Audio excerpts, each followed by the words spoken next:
Bienvenidos a todos, mi nombre es Belén Maldonado, soy trabajadora social de la Mesa de Género y Poblaciones Prioritarias de la Facultad de Artes y quiero invitarles a compartir con nosotras unas entrevistas que hicimos a 4 artistas de la Facultad de Artes para conversar en torno a 2 grandes temáticas como lo son la perspectiva de género y las artes.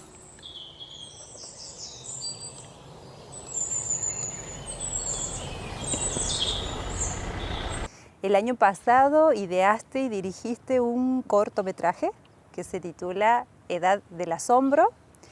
Es muy interesante, queríamos que nos puedas contar sobre ese proceso de trabajo porque lo que hace es rescatar la palabra de docentes, de especialistas en torno a la ESI. Surgió un poco por la propuesta de la cátedra de realización audiovisual 3.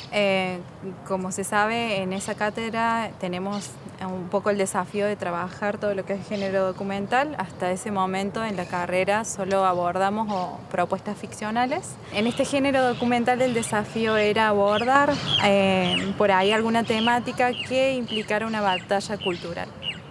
Sin dudas que la educación sexual integral, con esta ley avalada desde 2006, era un tema controversial y para nosotros suscitaba de alguna forma esta batalla cultural. Un poco el compromiso que asumimos fue trabajar el modo en que esto no fuese tomado de mal forma, sino más que nada no plantear por ahí antagonistas, como por ahí se había dialogado desde la cátedra, por ejemplo, sino también reapostar de otra forma y tratar de abrir el diálogo a la diversidad de opiniones en torno al tema, para sobre todo trabajar desde un plano no de prejuzgar, sino de empezar a echar luz sobre lo que no se conoce de la ESI. ¿Y por qué ese título, Edad del Asombro? Bien, ese título en realidad es el título de una obra musical. Es de Carlos Guastavino, es compositor argentino y la poesía es de Hamlet Lima Quintana. Plantea toda una transición por ahí, el personaje que se trabaja en esta obra musical, que está compuesta por 3 actos, a su vez tiene 3 canciones cada acto, etc. Un poco es la transición de la infancia, de la niñez hacia el mundo adulto y todos los miedos que pueda haber en torno a eso. Eso desde el lado poético, artístico, digamos, fue nuestro disparador un poco más.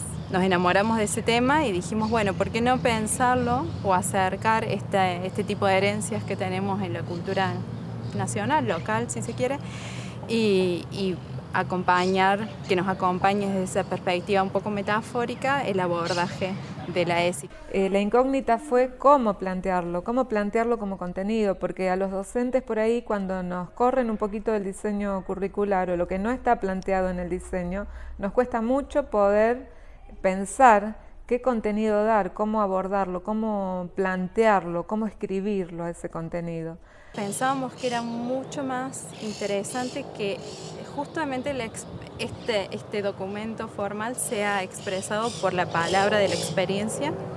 Entonces nuestra intención fue remitirnos a esas fuentes, buscar a gente que esté en el día a día conversando con los desafíos que se implica, con el contexto en el cual se encuentran, porque muchas veces, aunque decimos, hay varios en el grupo que crearon Edad del Asombro que son docentes también, y muchas veces transitamos distintos centros educativos y nos damos cuenta que el contexto limita mucho. Entonces queríamos un poco pensar estos 2 ejemplos totalmente opuestos de una persona trabajando desde su desconstrucción personal en esta idea difícil de conjugar todos los principios que uno tiene de la voluntad de enseñar, etcétera, sobre la ESI particularmente, y que el contexto está totalmente vedado o negado con el tema, porque justamente el principal oponente que encontramos después de todo este año de trabajo era la desinformación.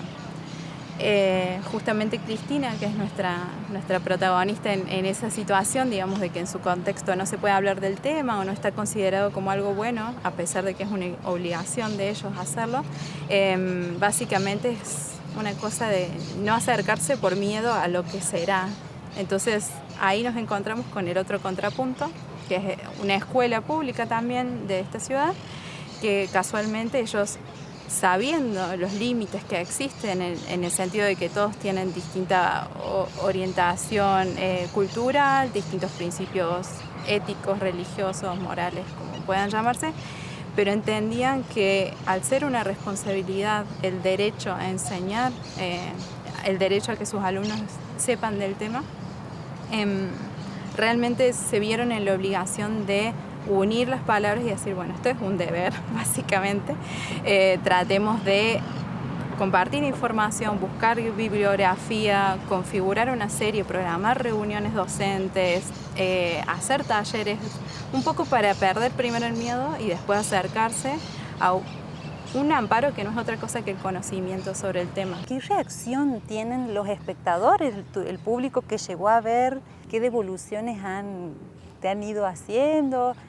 La expectativa que teníamos como grupo era un poco que sirviera justamente para ayudar a todo este cuerpo docente un poco reticente al tema, pero obviamente como todas las cosas de expresión artística un poco se nos van de las manos porque llega a lugares inimaginables y habíamos llegado casualmente a muchas personas que se oponían por completo a hablar de la ESI, pero que después de ver el documental de algún modo entendían finalmente qué era la educación sexual integral y qué proponía, justamente basándose en estas cláusulas básicas de derecho al saber, conocimiento, responsabilidad socioafectiva, emocional, etcétera, y sobre todo cuidar la salud y lo más importante, reconocer y expandir el respeto por el otro.